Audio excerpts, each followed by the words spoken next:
Good morning বন্ধুরা। আর কালকে আমি ভিডিও দিতে পারিনি কারণ আমার নিজের খুব শরীর খারাপ, জানো তো, জ্বর হয়েছে, সত্যি ভীষণ শরীর খারাপ। যাই হোক, আর আমার শাশুড়ি মায়ের এরকম অবস্থা চলছে জানোই।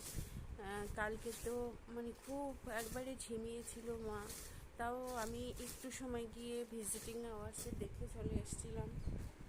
তারপর মাকে এক্স রে করাতে নিয়ে যাওয়া হয়, সিটি স্ক্যান করাতে নিয়ে যাওয়া হয়, আজকে রিপোর্টগুলো বেরাবে। আর এই দেখো বিছানা তুলছি, শরীরে একদম শক্তি নেই বলতে পারো, প্রচণ্ড শরীরটা খারাপ আমার, তাও তো করতে হবে বলো। এই যে বিছানার চাদর টাদর সব চেঞ্জ করব আমি। আর তার আগে তো আমি তো জানো এগুলো এই যখন আমি মানে বিছানা ঝাড়ি না, আমি এইগুলো উঠিয়ে নিয়ে ঝাড়ি, না হলে না মনটা খচখচ করে, বুঝেছ? তা বন্ধুরা, তোমরা কেমন আছো? আর খুব আনন্দে থাকো সবাই, সব কিছু নিয়ে ব্যস্ত জানি। আর যাই হোক, আমি ভাবলাম ছোট্ট একটা ব্লগ দিই, কালকে তো দিতে পারিনি, যার জন্য ঠাকুর পুজো এখনও হয়নি বন্ধুরা। এই বিছানার চাদরটা পাতবো, জামা কাপড় সব মেলা ছিল, মেলা তারপরে তুলে নিয়ে সব গুছিয়ে নিজের মানে যেখানে যেখানে রাখার সব রেখে দিয়েছি। তারপরে তারপরে গাছে জল দিলাম, গাছে জল দিয়ে তারপরে এই যে বিছানায় কী চাদর পাতবো সেটাই দেখছি, যে কোন চাদরটা পাতবো। আর দেখা যাক কী পাতি। আর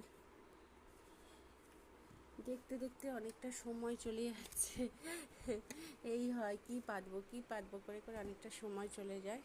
দেখো এই চাদরটাই পাচ্ছি, এইটাই পাচ্ছি। দেখো বন্ধুরা, চাদরটা টান টান করে পেতে নিয়েছি, এমনি কটনের চাদর পেতেছি, এটাতে পিলো কভার নেই, সবসময় পাতার জন্য মানে কিনেছিলাম, দেখতে ভালো ছিল বলে কিনেছিলাম, তা পিলো কভার এটাই নিয়ে পেতে নিয়েছি। দেখো চাদরটা,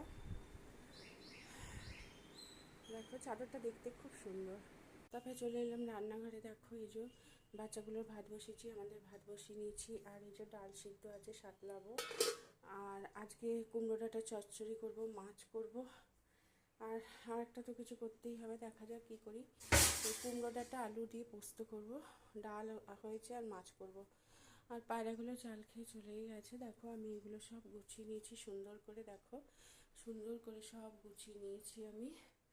আর ঘর এখনও ঝাড় দিইনি, এবার ঝাড় দেবো, দিয়ে আমি স্নান করতে চলে যাব, এসে ঠাকুর পুজো করবো। দেখো ডাইনিং টেবিল সব পরিষ্কার হয়ে গেছে, এটা আমার মানে ওয়াকার। যাই হোক, আর ঠাকুর পুজো এখনও করিনি বন্ধুরা। দেখো তোমরা সব ভালো থেকো, সুস্থ থেকো। আর কেমন লাগলো